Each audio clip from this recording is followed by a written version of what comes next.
नमस्कार, मी Vrushali Patil 8 PM special रिपोर्टमध्ये आपलं स्वागत करते।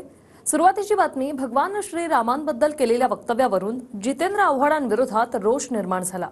अखेर आव्हाडांनी खेद हा शब्द वापरून वादावर पडदा टाकण्याचा प्रयत्न केला, मात्र सरकारकडून कारवाईची मागणी भाजपचे नेते आणि अयोध्येतल्या साधूंनी केली। परमहंस आचार्य महाराजांनी तर वध करण्याची धमकी दिली आहे। पाहूया त्यावरचा हा रिपोर्ट। अरे राम आपला आहे, बहुजनांचा आहे राम। शिकार करून खाणारा राम।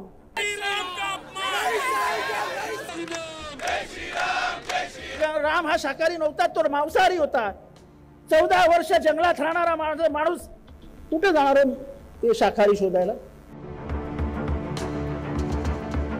शिर्डीतल्या शरद पवार गटाच्या मेळाव्यातून जितेंद्र आव्हाड यांनी भगवान श्रीरामांना मांसाहारी म्हटलं आणि महाराष्ट्रापासून ते अयोध्येपर्यंत रोष निर्माण झाला। धर्माविरुद्ध बोलणाऱ्या जितेंद्र आव्हाडचं करायचं काय? जितेंद्र आव्हाड अगर 24 घंटे के अंदर गिरफ्तार नहीं हुआ तो हम लोग फिर जो है स्वयं उसको मारेंगे।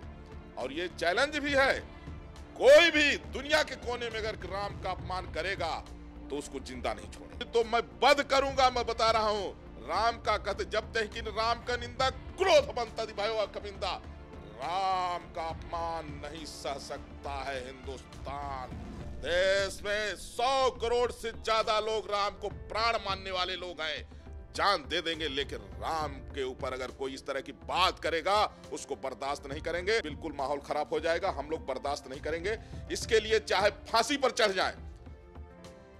वाढता रोष पाहता आव्हाड पुन्हा माध्यमांसमोर आले आणि अभ्यासाशिवाय भावनांना महत्त्व असल्याचं सांगून खेद व्यक्त केला। मी कुठलाही भाष्य अभ्यासाशिवाय केलेलं नाही, पण त्याही वरती मी जाऊन सांगतो की आजकाल अभ्यासाला महत्त्व नाही तर भावनांना महत्त्व आहे। आणि त्याच्यावरती मी एवढंच बोलीन की जर माझ्या कालच्या वक्तव्यामुळे कोणाच्या भावना दुखवल्या गेल्या असतील तर मी त्याबद्दल खेद व्यक्त करतो। शिर्डीत 3 दिवसांचं शरद पवार यांच्या राष्ट्रवादीचं शिबिर होतं। त्यातून आव्हाड अजित पवारांसह भाजपवर तुटून पडत होते, मात्र अचानक आव्हाडांची गाडी श्रीरामापर्यंत आली आणि श्रीरामांना मांसाहारी म्हटलं। अरे राम आपला आहे, बहुजनांचा आहे राम। शिकार करून खाणारा राम तो आमचा आहे, आमच्या बहुजनांचा। तुम्ही जिथे आम्हाला सगळे शाकाहारी बनवायला जातात तिथे आम्ही रामाचा आदर्श पाळतो आणि आम्ही मटण खातो। हा रामाचा आदर्श, राम हा शाकाहारी नव्हता, तो मांसाहारी होता। 14 वर्ष जंगलात राहणारा माणूस कुठे जाणार हो ते शाकाहारी शोधायला? पुरावा द्यायचा जमत नसेल तर मग त्यांनी अधिकृत पद्धतीने धर्मांतर करून कायमस्वरूपी स्वतःचं नाव जितोद्दीन बदलून त्यांनी मुंब्रामध्ये कुठल्या तरी मुल्ला म्हणून राहायला सुरू करावं। त्यांनी प्रमाण दाखवावं की कुठे दिलं त्यांनी मांसाहार केला, आणि प्रमाण दाखवणार नसतील तर महाराष्ट्र देशाचे रामभक्तांची माफी मागत स्वतःहून अटकावं। राम जन्मभूमीच्या संदर्भामध्ये जे एक अत्यंत भक्तिमय वातावरण निर्माण झालंय, त्या भक्तिमय वातावरणामध्ये राक्षसांचा जीव गुदमरतो आणि त्याचाच परिणाम म्हणजे हे जितेंद्र आव्हाड यांचा जीव गुदमरू लागला। आणि जसे राक्षस, आम्ही तर असं म्हणू की प्रभू रामचंद्रांनी 14,000 राक्षस जसे पंचवटीमध्ये मारले, तेच हे जणू जन्माला आले की काय असं मला वाटायला लागलंय। जितेंद्र आव्हाडांनी खेद तर व्यक्त केला, पण पुन्हा वाल्मिकी रामायणाच्या अयोध्या कांडातील एका श्लोकाचा आधार घेत इतिहासाचे दाखले दाखवले आणि श्रीराम मांसाहारी कसे होते हे पुन्हा सूचित करण्याचा प्रयत्न केला। यावरूनच अयोध्येतल्या साधू आणि महाराजांचं काय मत आहे हेही ऐका। वाल्मिकी रामायणामध्ये 6 कंद आहेत, त्याच्यातलं अयोध्या कंदातलं सर्ग 22, 52 आणि श्लोक 10, श्लोक 102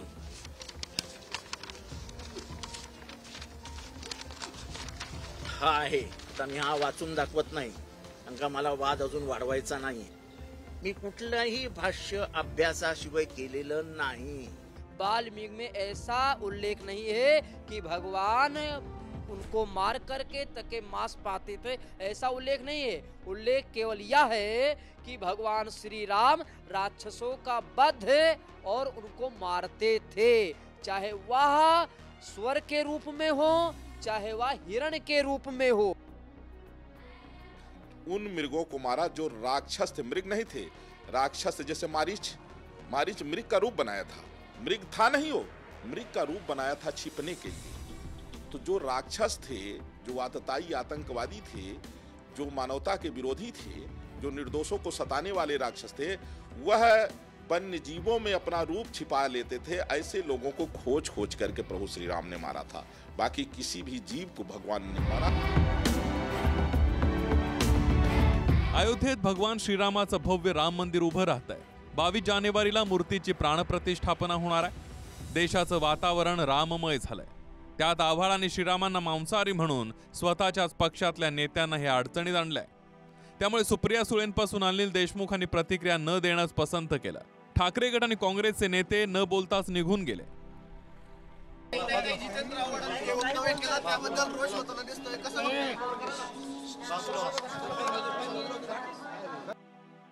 आव्हाडांच्या कालच्या वक्तव्यामुळे कुठेतरी भाजप वगैरे असं त्यांच्यावर टीका करताना दिसते. तुम्हाला त्या वक्तव्याबद्दल काय वाटतं?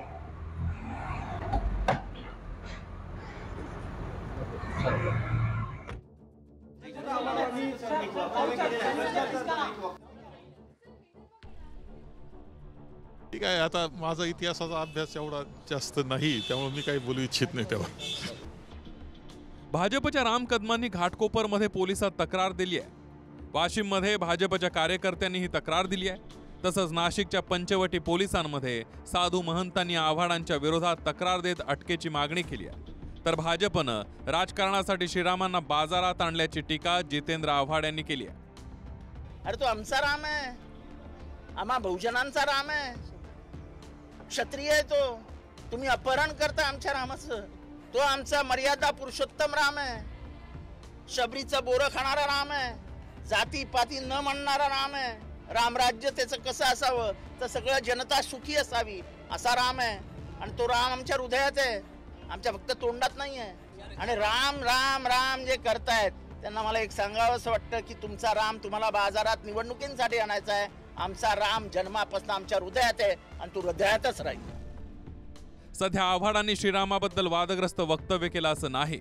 गेल्या 8 दिवसात या यादीमध्ये काँग्रेसच्या सॅम पित्रोदांपासून ते दिग्विजय सिंह आणि ओवेसींचा समावेश आहे. पहली बात तो यह है कि जिस रामलला की लड़ाई पर, मूर्ति पर सारा झगड़ा हुआ, वो मूर्ति कहाँ है? वो मूर्ति स्थापित क्यों नहीं हुई? नई मूर्ति कहाँ से आ रही है? I see that democracy is being undermined. When nation is all involved in Ram temple, Ram Mandir, Diya Jalao, okay, that bothers me. नौजवानों, क्या तुम्हारे दिलों में, हमारे दिलों में तकलीफ नहीं होती कि जिस जगह पर हमने 500 साल हय्याल सलाह और हय्याल फलाह की सदाएं दी, जहां पर हमने बैठकर कुरान करीम का जिक्र किया, जहां पर हमने बैठकर सलातो सलाम के नजराने पेश किए, आज वो जगह हमारे हाथ में नहीं है. जितेंद्र आव्हाडांविरोधात तक्रारी दाखल झाल्यात. तर ठाकरे गटाच्या नेत्या सुषमा अंधारेंच्या श्रीरामाबद्दलच्या जुन्या वक्तव्यावरून मालेगावात अमन परदेशींच्या तक्रारीनंतर गुन्हा दाखल झाला. एका क्ष माणसाच्या सांगण्यावरून रामाच्या मनात शंका आली की 14 वर्ष सीता तिकडे एकटी होती. परंतु काय अशी शंका कधी सीतेच्या मनात आली नसेल का? रामराम, काय मला एकटीलाच विचारता बरं सारखं सारखं की 14 वर्ष तिकडे होतीस, एकटी होतीस. अहो रामराम, 14 वर्ष मी इकडे लंकेत असताना तुम्ही पण तिकडं जंगलात शबरीसोबत उष्टे बोरं खात फिरतच होतात की. मग तुमचं काही कुठं हमने तुमको देखा, तुमने हमको देखा, रामराव कुछ हुआ की नाही? सीता प्रश्नच विचारत नाही. खेद व्यक्त करत जितेंद्र आव्हाड यांनी वादग्रस्त वक्तव्यावर पडदा टाकण्याचा प्रयत्न केला. मात्र आव्हाड आणि श्रीरामांबद्दल जाहीरपणे बोलून स्वतःच्याच पक्षाची हिट विकेट दिली असंच म्हणावं लागेल. अयोध्येहून आनंद पांडे आणि अक्षय मंकनीसह मोहन गाडेकर, TV9 मराठी, शिर्डी.